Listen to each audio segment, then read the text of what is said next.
Welcome back guys to another explanation of sequence। तो chapter की शुरुआत होती है। एक टफ सब्जेक्ट वापस से हमला करने आता है। एक नोटिफिकेशन आता है कि आपको रेन शायशु की वजह से 7 पॉइंट मिलते हैं। आपका न्यू वेपन खुल जाता है। शायशु के एक हाथ में एक पर्पल कलर का ऑरा आने लगता है और शायशु अपना हाथ उस टेस्ट सब्जेक्ट के सामने कर लेता है और हमें दिखाया जाता है शायशु के हाथ में एक स्वॉर्ड आ गया होता है और एक जोर से हमला करता है और उस स्वॉर्ड का ऑरा काला और लाल रंग का होता है और शायशु सोचता है अब जो भी मेरे सामने आएगा मैं उसे काट के रख दूंगा और हमें दिखाया जाता है शायशु ने उस टेस्ट सब्जेक्ट को बीच से काट दिया था। इसे देखकर बाकी के टेस्ट सब्जेक्ट भी डर जाते हैं और अपने कदम पीछे करने लगते हैं और शायशु उन्हें काफी डरावने तरीके से देखता है। शायशु अपनी शैडो को बाहर बुलाता है और शायशु की शैडो ने भी उस स्वॉर्ड की शैडो को पकड़ा होता है और दोनों उनकी तरफ तेजी से आगे बढ़ते हैं और सोचते हैं कि मुझे इन्हें एक बार में ही खत्म करना है। तभी एक टेस्ट सब्जेक्ट शायशु के सीने पे हमला करता है लेकिन शायशु उससे बच जाता है और गोल घूमकर उसे भी बीच से काट देता है और उसका शैडो 2 टेस्ट सब्जेक्ट को 3 टुकड़ों में काट देता है और शायशु और उसका शैडो दोनों फुल बैडेज मूड में खड़े होते हैं और शायशु सोचता है अब मैं एक सुपर ह्यूमन की ताकत महसूस कर पा रहा हूँ। तभी एक साइड मिशन एक्टिवेट होता है। शायशु को 1000 पॉइंट करने होंगे एक मीडियम लेवल के वेपन को खोलने के लिए। क्या फिर से 1000 पॉइंट? कुछ समय बाद काफी सारे क्विंग के सोल्जर्स उस जगह आने लगते हैं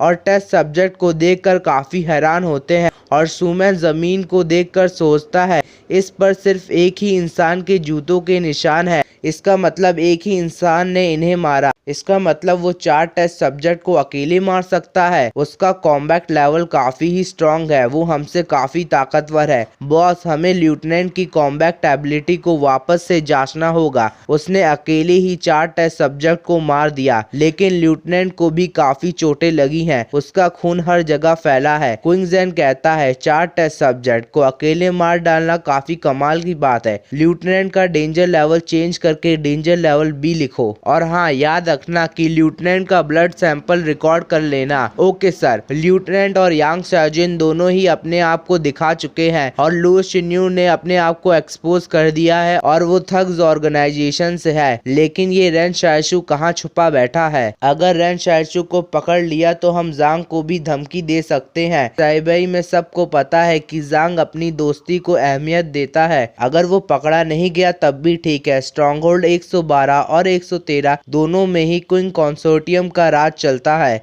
रेन शायशु कभी न कभी स्ट्रॉन्गहोल्ड में तो वापस आएगा ना, तब उससे निपट लेंगे। काफी सारे सोल्जर्स शायशु को ढूंढ रहे होते हैं। सुमैन भी सोचता है वो ज्वालामुखी की दिशा में गया है, अब तो उसे ढूंढना और भी मुश्किल हो जाएगा। उसका इस लड़ाई में ज्यादा खून नहीं बहा है तो इससे उसको कोई गहरा घाव नहीं हुआ होगा।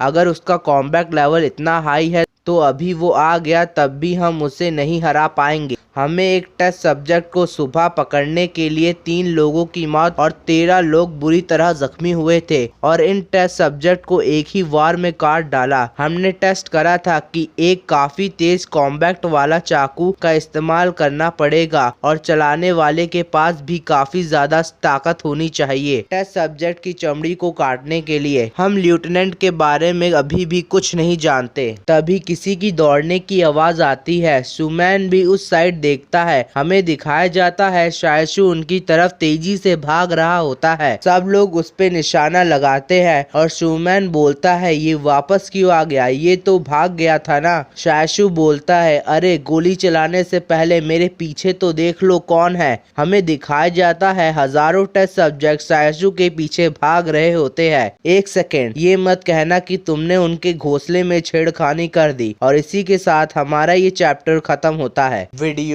पसंद आई हो तो लाइक शेयर सब्सक्राइब जरूर करिए।